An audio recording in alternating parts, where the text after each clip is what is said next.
Okay. Calculus nga, hapos-hapos. Okay, so today we are going to talk about the basics ng aton nga calculus. And then, yeah, shortcut ni siya. Ang guys ni shortcut. For example, we have here y is equal to 4x cubed plus x squared minus 3x plus, minus 5. Okay, so maybe you can remember in your modules or in your sources, your books, there are several rules of derivatives, no? So, for example, you have the constant rule, the subtraction or addition rule, the power rule, and stuff like that. Basically, this is how it's done. Okay, so, aton nga derivative can be symbolized as y prime, in this case, or dy over dx. Now, f of x is ginagamit man ni siya, kumbaga sa equations natin, no? So, instead of y, ginagamit ang f of x. Therefore, you can also say f of x prime. So, it's the same thing, no? Now, let's go back. So, since y ang ginagamit sa equation natin, then let's use y prime. Okay. What you do is this. Si exponent, manaog siya. Mamultiply siya sa imo coefficient. So, 4 times 3 is 12. X. Si 3 minus 1. So, may mo siya nga squared. Plus. Same thing. So, 2 manaog. So, it's 2 times 1. There's an invisible 1 here, right? So, 2 times 1 is just 2. X, and then 2 minus 1 is 1. So, no need to write the exponent. Okay, next. Minus. You have exponent and nga 1. So, 1 times 3 is just 3. Now, 1 minus 1 is equal to 0. And any number raised to 0 is just 1. So, 3 times 1 is just 1. No need to write. Next. 5 is a constant. And according to constant rule, ang derivative sa isang constant is equal to 0. So, basically, this is the answer. The derivative of 4x cubed plus x squared minus 3x minus 5 is 12x squared plus 2x minus 3. Okay, more examples. Here, first, no? So, y prime equals si 2 times the sa coefficient, so that's 8. X, and then 2 minus 1 is just 1. Don't write the exponent. Plus 2x. Ang iasin na nga, derivative is just 2. Okay. So, that's it. Next, y prime is equal to x cubed is just 3x squared. Minus 3 times 2 is 6x plus 2. Okay. Observe the pattern. Again, y prime. 3 times 4 is 12. X cube minus 5 times 2 is 10 x plus 3. Don't write 0 anymore. Okay, next, y prime is 6 times 3, 18 x squared minus 4 kag 2 is 8 x cube plus 9 and 2 is 18x. So, we have applied the power rule, the constant rule, the addition and subtraction rule of derivatives just by doing this. Okay? Okay, balikin lang liwat ang start so that you can understand better. But let's move on. Here is where it gets a bit harder. We have the product rule. Okay, so with product rule, it looks like this. It's a bit different than, let's say, earlier. Examples natin look like this. 3x squared plus 2x minus 4.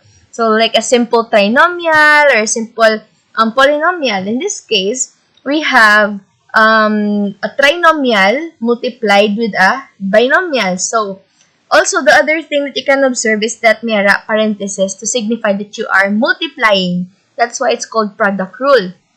Shortcut. The first set of terms, we call that u. The second set of terms, we call v. And then remember, for product rule, the derivative is u dv plus v du. So, what does that mean? U. I-copy si u. dv means derive v. So, 2 kag 3 may mo 6x squared minus 4x cubed. No? Plus. So, you're done. You have u dv plus Si V, butang ko lang sa dalawang kay hindi nakahigo ha. So, V is 2x cubed minus x to the fourth. Okay? So, this is V. And then, du means derive u. So, derive u. 8 and 2 is 16x plus 2. And this is the final answer.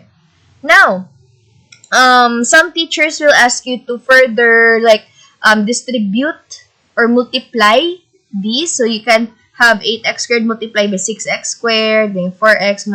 But in our class, this is basic gane. So as long as it's obvious that you know that product rule is UDV plus VDU, you're good. This is the final answer. Okay? Another example for product rule. We have here y equals x to the fifth minus 4x to the fourth plus 2 times 6x cubed minus 5x squared. So, because you have a parenthesis, you know that this is product rule. Assign this first set as u, second set as v. Remember, u dv plus v du. So, u, nakapi lang, dv is derive v. So, 6 and 3 is 18x squared minus 5 times 2 is 10x. So, this is u dv plus v. So, copy lang si v. And then, du is derive u. So, x to the fifth is 5x to the fourth minus 16x cubed. And we're done. That is product rule. Just in case, no, ma-add lang ko another example. So, y equals, let's say, 8x cubed minus 2x squared times 3x to the fourth minus 6x cubed plus 3x minus 4. Okay. So, with this one, you know this is u, you know this is v, right? So, the derivative is u. Okay, dv, that's 12x cubed minus 18x squared plus 3. So, this is u dv plus, so si v is kind of long, butang ko sa dalom ha, 3x to the fourth minus 6x cubed plus 3x minus 4 du. So, derive u, that's 8, 16, 24. Erase the 9. 24x squared minus 4x. And this is the answer. That's product rule. Okay, next. Quotient rule is quite the same as product rule. But of course, you can observe nga divide kita dire. That's why it's quotient. You have to assign the numerator as u and the denominator as v. And then remember, v du minus u dv over v squared. So, what is the derivative of 2x cubed plus 3x divided by x squared minus 5? So, v du. So, copy lang si v, derive si u. So, that's 6x squared plus 3. No, v du na eh. v, derive u, minus. So, u, so capital lang siya, 2x cubed plus 3x. Derive v. So, that's 2x. All over v squared is just x squared minus 5 squared. So, this is v squared. This is u dv. Okay, so, v du minus u dv over v squared. Okay. Next, assign again the numerator as u, the denominator as v. What is the derivative of this equation? So, v, okay, du, derive u. So, that's 8 times 3 is 8 to the 24 x squared plus 4x minus 4. So, you have v du minus u dv. So, copy 8x cubed plus 2x squared minus 4x, derive v. So, 6 minus 2 and 3 is 6x squared. So, let's say 3 times 2 is 6, 6x squared. All over v squared, which is 6x minus 2x cubed squared. Okay, so it's u dv plus v du for your quotient rule. Finally, chain rule. So, chain rule is this. It's kind of based Japon sa fact nga, amo niyo, example, no? Gaan ka bi x cubed, no? Diba si x cubed? Si 3 manaog. So, matabo mo siya nga 3x. So, si 3 ma-minus 1. Kagina to bala sa very start. So, if you can see this type of equation wherein you have a set of terms here and all of them are raised to a certain exponent, imagine mo nga ang set of terms naton dire is your x. And then this whole thing is naka-cube. So, eventually, what you will see sa derivative natin is x to the 4th minus 3x squared plus 2x squared. So, may 3 pa na digali. Okay, ang derivatives ng x cubed is this guy, 3x squared. Okay? But, according sa chain rule, may asang subpon. So, we have done this, no? And u, pinanaogan is si n, this one nag u, n minus 1. So, we're done with this, but you have du, so derive u. I-derive ang unod sa parenthesis. So, that's 4x cubed minus 6x plus 2. And this is the answer for, nahigo, gano'n to. This is the answer for chain rule.